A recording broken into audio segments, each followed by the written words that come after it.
अरब सागर पर से आने वाली जो मानसूनी हवा है उसके विषय में यहाँ पे आपको बताया है।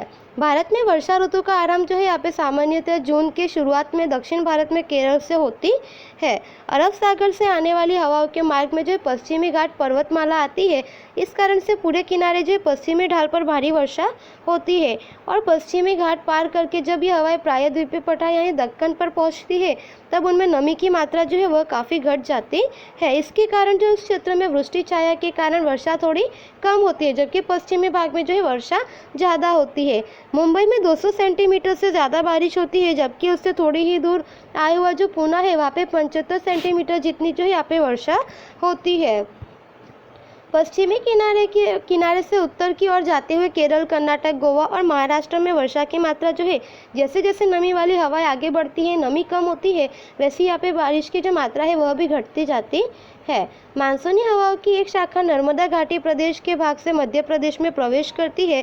मानसूनी हवा आगे चलकर जो है बंगाल की खाड़ी पर से आने वाली हवाओं से मिल जाती है। इसके अतिरिक्त जो है अरब सागर से आने वाली मानसूनी हवा की एक शाखा गुजरात, सौराष्ट्र और कच्छ पर से गुजरते हुए राजस्थान की तरफ आगे बढ़ती है और गुजरात में बहुत ऊंचे पर्वत या फिर जो है यहाँ पे घने जंगल नहीं है। इस कारण से जो है इन हवाओं का पूर्णतया जो है यहाँ पे संघनन यानी घनीभवन की संभावना कम रहती है। इस कारण से गुजरात में जो है कम वर्षा होती है। गुजरात में पानी बरसाकर ये हवाएं जो है राजस्थान में प्रवेश करती है तब उनमें नमी की मात्रा बहुत ही कम रह जाती है। इस कारण से राजस्थान में बहुत ही कम वर्षा होती है और रेगिस्तान क्षेत्र में जो 10 सेंटीमीटर से भी कम वर्षा होती है। तो इस तरह से यहाँ पे हमें बताया कि यह जो है पश्चिमी भारत से शुरू होती है, अरब सागर पर से हवाएं निकलती आगे बढ़ती है और फिर वो जो है बंगाल की खाड़ी की हवाएं जो है उनके साथ मिलती है। तो जैसे जैसे ये हवाएं आगे बढ़ती है उनकी नमी की मात्रा कम होती है और बारिश जो है उसकी मात्रा भी कम होती है। बंगाल की खाड़ी पर से आने वाली मानसूनी हवाएं, तो यहाँ पे हमें जो है बंगाल की खाड़ी पर से आने वाली जो मानसूनी हवा है उसके बारे में बताया गया है कि बंगाल की खाड़ी पर से बहने वाली मानसूनी हवाओं की दूसरी शाखा जो सबसे पहले पश्चिम बंगाल में प्रवेश करती है और वहाँ से जो है और आगे बढ़कर मेघालय तक पहुँचती है। इन हवाओं में नमी की मात्रा जो है ज़्यादा होती है। इन कारणों से जो है मेघालय में खूब अच्छी वर्षा होती है। यह जो है गारो, खासी और जेतिया पहाड़ों के ढालों पर जो अत्यधिक वर्षा होती है। पश्चिम की ओर मुड़कर हवाएं दिशा बदलकर दक्षिण पूर्व दिशा जो है उस दिशा की बन जाती है और पश्चिम बंगाल जो है बिहार, उत्तर प्रदेश होती हुई हरियाणा और पंजाब तक पहुंचती है। इन हवाओं में नमी की मात्रा जो यहाँ पे धीरे धीरे क्रमशः घटती जाती है। इस कारण जो है इन हवाओं के मार्ग में आरंभ वाले प्रदेशों में सबसे अधिक और अंत में आने वाले प्रदेशों में जो है वर्षा क्रमशः कम होती रहती है। आगे जाने पर जो है बंगाल की खाड़ी से आने वाली मानसूनी हवाएं तथा अरब सागर से आने वाली मानसूनी हवाएं जो है मिल जाती है। इस कारण से उत्तर पूर्वी हिमालय क्षेत्र में अच्छी वर्षा होती है। कभी कभी वहाँ जो हिम वर्षा के रूप में बरसात भी होती है।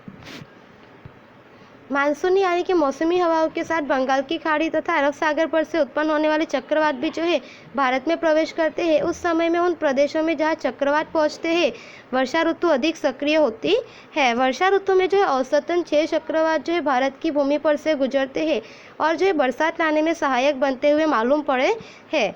जबकि हमें बताया कि भारत में जो है मानसूनी हवाओं के कारण वर्षा होती है, परंतु ये हवाएं जो है 12 महीने एक समान लगातार और एक ही दिशा में नहीं चलती है। इन हवाओं की शुरुआत भी जो है यहाँ पे अनिश्चित होती है। मानसूनी हवाओं के साथ जो है क्रम भंग होने की घटनाएं जुड़ी हुई है। मानसूनी वर्षा कुछ दिनों तक जो है एक साथ पड़ती है और उस समय जो है वर्षा न होने से ऐसे दिन भी आते हैं कि फिर से जो है बरसात के दिन आते हैं और इस घटना का जो है यहाँ पे इसको बरसात का क्रम भंग कहा जाता है। और हमारे देश की प्राकृतिक रचना में वैविध्य है। इन सभी बातों का प्रभाव जो है वर्षा के वितरण पर पड़ता है। इन सभी परिबलों के कारण भारत में वर्षा की मात्रा का वितरण जो है असमान है। मेघालय और असम में अत्यंत वर्षा होती है, जबकि राजस्थान के जो है रेगिस्तान प्रदेश और कश्मीर के लेह प्रदेश जो है कश्मीर के लेह क्षेत्र वहाँ पे वर्षा की मात्रा जो है नहीवत यानी कि बिल्कुल ही कम या फिर नहीवत की मात्रा में होती है। निवर्तन ऋतु लौटती मानसूनी हवाओं की ऋतु जो कि अक्टूबर से नवंबर तक है। अक्टूबर नवंबर की समयावधि लौटती मानसूनी हवाओं की ऋतु के रूप में जानी जाती है। सूर्य की सीधी किरणों के दक्षिण की ओर खिसकते जाने के कारण यह जो है हिंद महासागर पर हवा का कम दबाव क्षेत्र बनता है और उत्तर भारत में जो है धीरे धीरे भारी दबाव बनता है। इस कारण से सितंबर के अंत में जो है नई दाब स्थिति के निर्माण से अरब सागर और बंगाल की खाड़ी वर्षा ऋतु के दरमियान में जो है भूमि भागों पर अंदर तक पहुंच चुकी जो है मानसूनी हवाओं को कमज़ोर जो है वह हवाएं कमज़ोर पड़ती है। बाद की जो दाब की परिस्थिति है उसमें परावर्तन होने से हवाएं अक्टूबर नवंबर में जो है भारत के भूमि भागों पर समुद्र की ओर बहने लगती है। इस कारण जो है इस समयावधि को लौटते हुए मानसूनी हवाओं की ऋतु के रूप में भी पहचानते हैं। और इस समय जो है गर्म वर्षा ऋतु की जो है जगह शुष्क और ठंडी हवाओं की परिस्थिति आरंभ होती है। स्वच्छ आकाश तथा बढ़ता हुआ तापमान ये जो है लौटती मानसूनी हवाओं का मुख्य लक्षण है।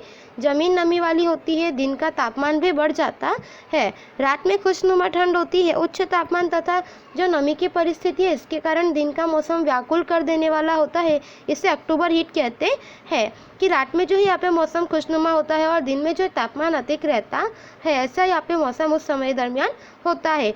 और उत्तर भारत में यह जो स्थिर यानी कि क्वार का ताप तथा गुजरात में जो है भादों का ताप के नाम से मशहूर है। जलवायु और मानव जीवन। भारत की जलवायु जो है मौसमी जलवायु है। इन मानसूनी हवाओं का मुख्य लक्षण अनियमितता और अनिश्चितता मानी जाती है। इसका गहरा प्रभाव जो है भारत की जलवायु तथा यहाँ के निवासियों के खान पान, आवास, निवास, स्वभाव और कृषि की प्रवृत्ति पर पड़ता है। और उसमें भी विशेष रूप से जो भारत कृषि प्रधान देश होने के अलावा मानसूनी हवाओं के संपूर्ण अंकुश में है। इस कारण से मानसूनी हवाओं में भी जो अनिश्चितता का प्रभाव भारत की खेती तथा वहाँ के लोक जीवन पर दिखलाई देता है। जलवायु का मानव जीवन पर पड़ने वाले जो है मुख्य प्रभाव निम्नलिखित है। भारतवर्ष में वर्ष के जो है अधिकांश समय के दरमियान तापमान ऊंचा रहने से खेती की विभिन्न फसलें उगाई जा सकती है, परंतु बरसात की अनिश्चितता ने जो है उत्पादन को अनिश्चित बना दिया है कि यहाँ पे जो है बरसात की अनिश्चितता होती है। किसी भी समय जो है यहाँ पे बारिश का आगमन हो जाता है, तो यहाँ पे बरसात की जो है अनिश्चितता नहीं रहती है। जून से सितंबर तक अधिकांश वर्षा हो जाने से जो सिंचाई की सुविधा से वंचित भागों में वर्षा पर आधारित जो है केवल एक ही फसल पैदा की जा सकती है। वर्षा ऋतु का आरंभ तथा अंत जो है वह अनिश्चित होता है। इस कारण से कृषि को जो है कई बार समय समय पर पानी नहीं मिलता है, जिससे कि जो है कृषि उत्पादन भी प्रभावित होता है।